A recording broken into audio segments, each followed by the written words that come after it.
Hello guys, मेरे इस channel में आप सबका फिर से स्वागत करता हूं। मेरा नाम प्रभात रंजन है। तो आज हम बात करने वाले हैं एक ड्रग के बारे में जिसका नाम अस्थालीन है। अस्थालीन जिसमें कि सॉल्ब्यूटामॉल का कंपोजिशन प्रेजेंट होता है और ये 2 और 4 mg में ये आपको मार्केट में अवेलेबल मिल जाएगा।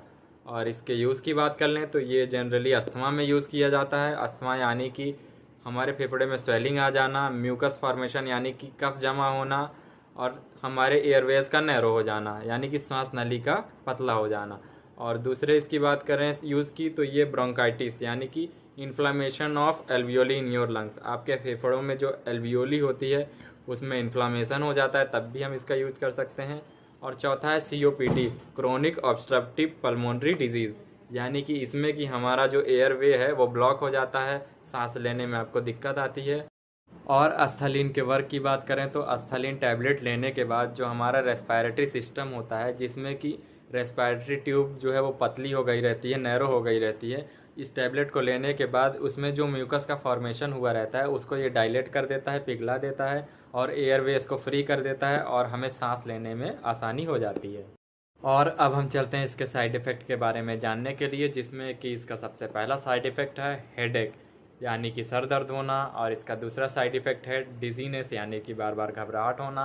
और इसका तीसरा साइड इफ़ेक्ट है पोटेशियम लेवल अप यानी कि हमारे बॉडी में पोटेशियम लेवल का अप हो जाना। और इसका चौथा साइड इफ़ेक्ट है वॉमिटिंग एंड नोजिया यानी कि उल्टी जैसा मन करना या उल्टी आना। और इसका पांचवा साइड इफ़ेक्ट है हार्ट रेट इंक्रीज यानी कि दिल की धड़कन का बढ़ जाना। और इसका छठवां साइड इफ़ेक्ट है स्किन रैसेस एंड इचिंग यानी स्किन में रैसेस पड़ जाना या खजलाहट होना।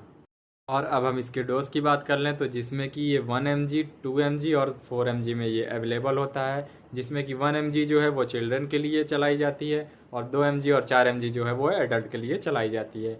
जो 2 से 6 साल के बच्चे होते हैं उनको 1 mg चलाई जाती है दिन में 2 से 3 बार, और जो 6 से 12 साल के बच्चे हैं उन्हें 2 mg चलाई जाती है, वो भी 2 से 3 बार। और जो एडल्ट होते हैं उन्हें 4 mg चलाई जाती है, वो भी 2 से 3 बार। बट कुछ कंडीशन में ये वेट और डिजीज़ को देखते हुए डॉक्टर अपने अकॉर्डिंग इसको प्रिस्क्राइब करते हैं।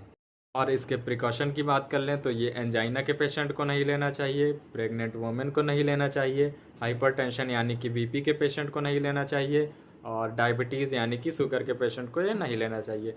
बट अगर कुछ कंडीशन में ये काफ़ी ज़रूरी है तो डॉक्टर अपने अकॉर्डिंग इसको कम डोज में भी चला सकते हैं।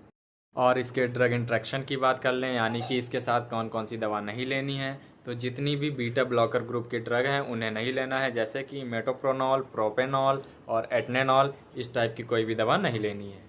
और अब हम चलते हैं इसके कुछ पॉपुलर ब्रांड नेम के बारे में जानने के लिए, जिसमें कि इसका सबसे पहला और पॉपुलर ब्रांड नेम है वो है अस्थालीन, दूसरा है विंटोलिन, तीसरा है एरोमिर और चौथा है सॉल्ब्यूलिन। तो ऐसे और मेडिकल से रिलेटेड वीडियो जानने के लिए मुझे फॉलो करें, कमेंट करें एंड सब्सक्राइब करें। Thank you guys.